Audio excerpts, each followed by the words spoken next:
ग्रहों का उपचार करने के लिए या ग्रहों को प्रसन्न करने के लिए रत्नों का प्रयोग किया जाता है। परंतु ये जो रत्न होते हैं, जेमस्टोन होते हैं, बहुत कॉस्टली होते हैं। इस वीडियो में मैं आपको उपरत्न बताने वाला हूँ, वो उपरत्न जो कि रत्नों से भी कई बार बहुत ज़्यादा बढ़िया असर करते हैं, नेगेटिव इफेक्ट भी कम होते हैं। नमस्कार दोस्तों, मैं अनिल गुप्ता आपका स्वागत करता हूँ एस्ट्रोलॉजी स्टार चैनल में। आशा है बहुत अच्छे से होंगे और इस चैनल के द्वारा हमारी कोशिश ये रहती है कि आप अपना एस्ट्रोलॉजर स्वयं बने। दोस्तों, महंगे जेमस्टोन्स या महंगे रत्नों का सब्स्टिट्यूट अवेलेबल होता है, और ये जो सस्ते जेमस्टोन होते हैं, मतलब जो उपरत्न भी कहा जाता है इन्हें, या सब जेमस्टोन भी कहा जाता है, सेमी प्रेशस जेमस्टोन भी कहा जाता है, ये ग्रहों का उपचार करने के लिए और ग्रहों को स्ट्रांग बनाने के लिए बहुत उपयोगी होते हैं। पहला फ़ायदा तो इनका ये होता है कि ये अधिक मात्रा में आप ले सकते हैं। उदाहरण के लिए यदि आप हीरा लेंगे तो बहुत छोटा हीरा भी लाखों रुपए का आएगा, परंतु यदि आप उसका सब्स्टिट्यूट लेंगे, ओपल या मूनस्टोन, वो बहुत बड़ी मात्रा में ले सकते हैं। इवन उसकी आप माला भी पहन सकते हैं बीड्स की, या फिर उसका ब्रेसलेट बना के पहन सकते हैं। तो जो उसकी कैरेट में जो मात्रा होती है, वजन जो कैरेट में होता है, वो ज़्यादा हो सकता है उपरत्न का। दूसरा ये होता है कि उपरत्न का कोई नेगेटिव इफेक्ट नहीं होता है, या फिर ये कहें नेगेटिव इफेक्ट बिल्कुल मिनिमम होता है, क्योंकि रत्न का कई बार नेगेटिव इफेक्ट होता है। तो इस वजह से रत्न फायदे की जगह नुकसान भी कर सकता है, अगर किसी ने आपको ध्यान से देख के नहीं बताया हो। तीसरी एक और बात होती है कि कभी कभी आपको रत्न को उतारना भी पड़ता है। तो अगर आप उपरत्न को उतार के रखेंगे तो आपकी इन्वेस्टमेंट कम अप्लाई होगी उसमें, परंतु अगर रत्न को उतार के रखेंगे तो आपकी इन्वेस्टमेंट बहुत ज़्यादा उसमें अप्लाई हो जाएगी, आपका पैसे का नुकसान हो जाएगा। दोस्तों, इस वीडियो में मैं आपको एक गिव अवे देने वाला हूँ, एक उपहार, एक गिफ्ट देने वाला हूँ। इस वीडियो को आप बिना स्किप किए देखिएगा और अंत तक देखिएगा, आपको ज़रूर फ़ायदा होगा। तो शुरुआत करते हैं सूर्य से। सूर्य का जो रत्न है वो माणिक होता है, इसको इंग्लिश में रूबी कहते हैं। ये बहुत महंगा होता है। एक कहावत है कि मणि की दलाली में हीरे दिए जाते हैं, मतलब ये हीरे से भी महंगा स्टोन है। अगर आप जेन्युइन रूबी लेते हैं तो ये सीलोन का आता है या फिर गिनी का आता है, ये बहुत महंगा होता है। और बर्मा का बहुत महंगा है, और कुछ लोग कहते हैं इंडिया का भी आता है, गोलकुंडा वगैरह की तरफ का, पर वो हमारे हिसाब से माइंस बंद हो चुकी हैं, अब नहीं मिलता है वो भी बहुत ज़्यादा कॉस्टली होता है, आम आदमी उसको अफोर्ड नहीं कर सकता है। माणिक का उपरत्न होता है गार्नेट। ये गार्नेट बहुत सस्ता होता है, इसको आप माला के रूप में पहन सकते हैं, इसको आप ब्रेसलेट के रूप में पहन सकते हैं।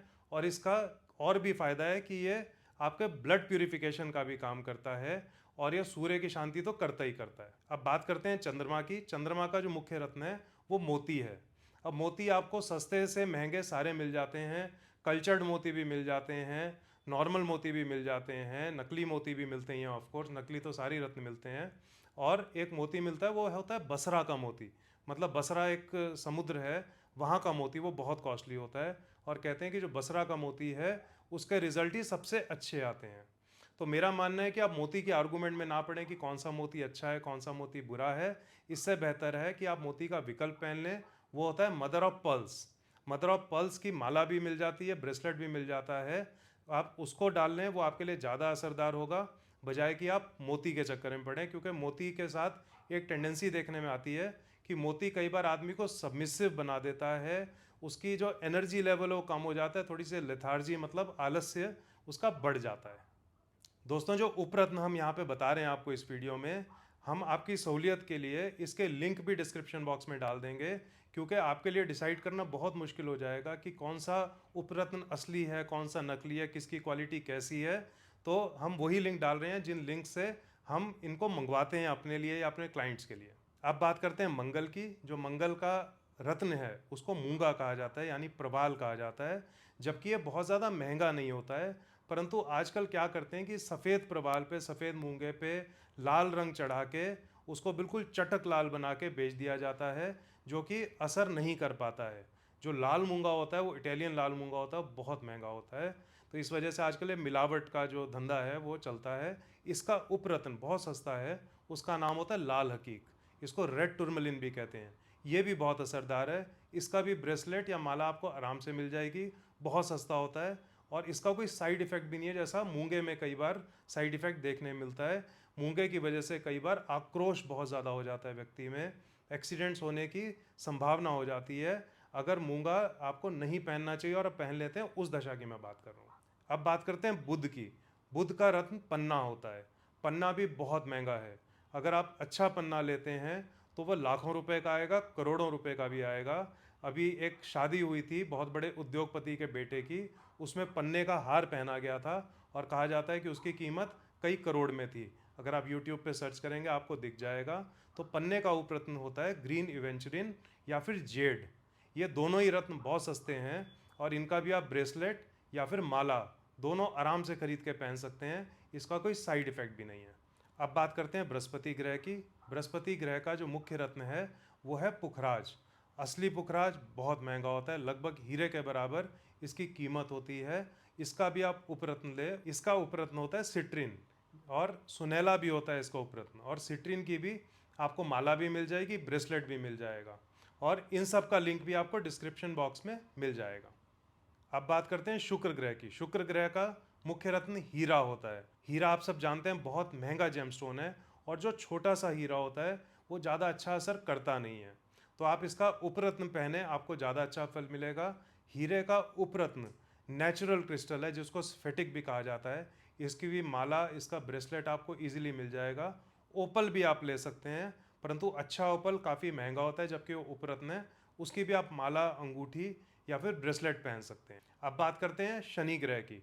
शनि ग्रह का मुख्य रत्न नीलम होता है। अब नीलम बहुत विख्यात भी है, कुख्यात भी है। कहते हैं कि नीलम पहनने वाला या तो बन जाता है या बर्बाद हो जाता है।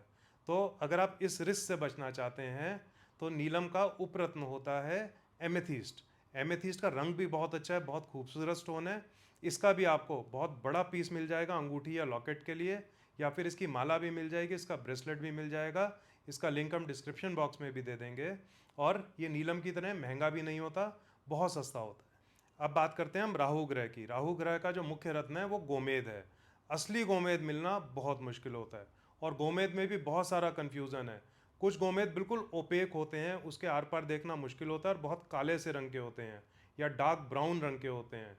और दूसरे गोमेद वो होते हैं जिनका रंग गौमूत्र के समान होता है, बहुत हल्का सा टिंट लिए हुए होता है, वो पीले या ब्राउन रंग का। परंतु ये बहुत महंगा होता है अगर आप अच्छी क्वालिटी का लेते हैं। बहुत अच्छा इसका उपरत्न उपलब्ध है, उसको कहते हैं फिरोज़ा यानी कि टर्क्वाइस। टर्क्वाइस वैसे भी बहुत पॉजिटिव स्टोन है, आपको एक्सीडेंट से, चोटों से और आकस्मिक चीज़ों से बचा के रखता है। टर्क्वाइस की आप माला या फिर ब्रेसलेट या फिर अंगूठी या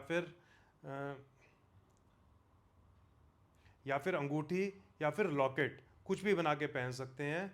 ये बिल्कुल निरापद स्टोन है, इसका कोई नुकसान नहीं है, इसको कोई भी इस्तेमाल कर सकता है। अब बात करते हैं केतु ग्रह की। केतु ग्रह का मुख्य रत्न लहसुनिया है। अच्छा लहसुनिया बहुत महंगा आता है। घटिया लहसुनिया तो आपको बहुत मिल जाएंगे सस्ते, 100-200 रुपये से शुरू हो जाते हैं, परंतु उसका कोई असर नहीं होता। हमने अपने 20 साल से ज़्यादा के ज्योतिष के अनुभव में देखा है कि जो लहसुनिया बना के बेचा जाता है वो क्या होता है, एक आम पत्थर होता है, परंतु उसको तराश के ऐसा बना दिया जाता है कि वो एक आँख जैसा नज़र आता है। तो उसको लोग कैट्स आई कह देते हैं, लहसुनिया कह देते हैं। उसका कोई असर नहीं है। जो असली लहसुनिया होता है वो थोड़ा सा ट्रांसपेरेंट होता है और उसमें काले काले से धब्बे पड़े हुए होते हैं। संस्कृत में इसको वैदुर्य कहते हैं। वो जेमस्टोन बहुत महंगा है, उसका आप सस्ता वर्जन यूज़ करें। उसका उपरत्न है ब्लैक टूरमलिन, जिसको सुलेमानी हकीक कहा जाता है। ये भी बहुत पॉजिटिव जेमस्टोन है और इसको आप अपने पास भी रख सकते हैं। इसकी माला धारण कर सकते हैं, ब्रेसलेट धारण कर सकते हैं, अंगूठी बनवा सकते हैं या फिर आप लॉकेट बनवा सकते हैं। ये सस्ता भी है, अच्छा भी है।